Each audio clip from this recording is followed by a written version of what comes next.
Um outro disco que foi gravado nesse mesmo ano foi o disco do Dave Brubeck, pianista, é o Time Out.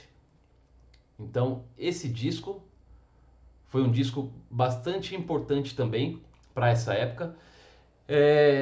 Dave Brubeck, ele demorou bastante tempo para conseguir uma formação que gravou esse disco. Então ele diz que veio procurando por um bom tempo alguns músicos, passaram muitos músicos por essa formação, né? Quer dizer, por uma formação, até que ele conseguisse a formação que gravou esse disco. E um dos pontos que os músicos não queriam gravar é porque esse disco ele é inteiro gravado, cada música assim está em uma forma de compasso diferente.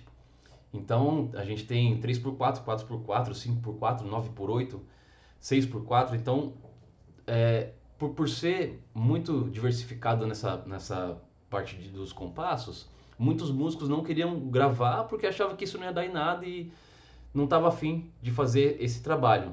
Mas na verdade, isso foi o que realmente levou esse disco a ter sucesso, né? Ou seja, não só isso, mas esse foi um dos pontos que levou esse disco a ter sucesso, né? Então o Dave Brubeck ele queria experimentar muito isso. Ele trazia essa questão rítmica, experimentar isso porque ele achava que um novo caminho para o jazz, ou que ele achava que seria um novo caminho para onde ele queria que o jazz fosse, seria esse ponto, né?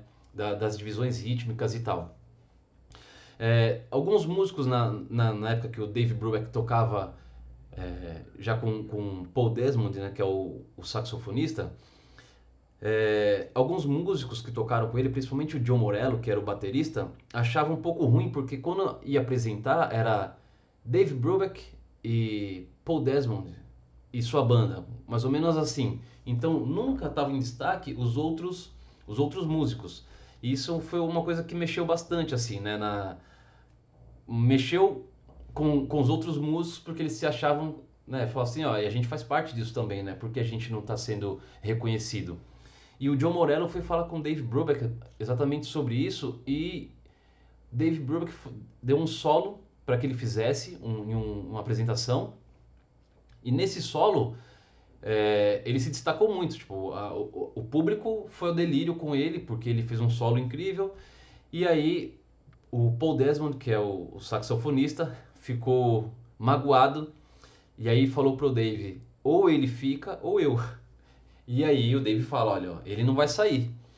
E por fim, todo mundo continuou no grupo. Paul Desmond e o John Morello ficaram sem se falar por uns 5, 6 meses, tocando juntos, só falavam o essencial para se organizar para tocar. E a partir disso, seguiram em frente. Então, esse foi um ponto que aconteceu, mas que acabou sendo resolvido. Na formação que o Dave Brubeck tinha desse quarteto, o contrabaixista que toca com ele é o Eugene Wright. E esse contrabaixista é um contrabaixista negro.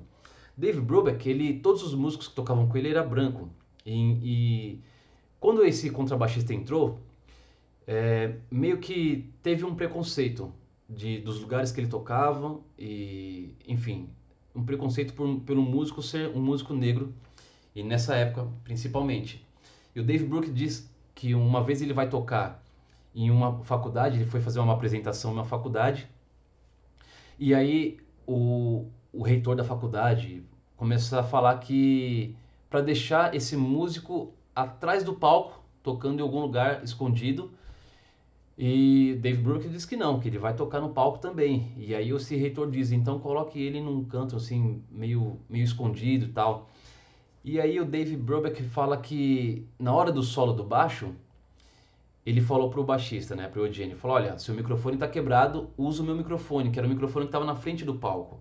E ele vai lá pra frente do palco, começa a fazer o seu solo, um solo também que o público vai ao delírio, onde ele se destaca muito também nesse ponto aí. Enfim, foi uma loucura. Muitos músicos e muita parte do público diz que o Dave Brubeck foi um cara que estava levando o jazz para um lado comercial, que ele era racista e etc. E nada disso é verdade, né? O Dave Brubeck nunca foi racista, nunca levou o jazz para o lado comercial. Ele fez o que ele sentia que tinha que fazer e por onde ele achava que o jazz deveria caminhar. Então, foi muito falado, assim qualquer pessoa que está fazendo um sucesso ou alguma coisa assim, está saindo um pouco fora do padrão, é falado, né?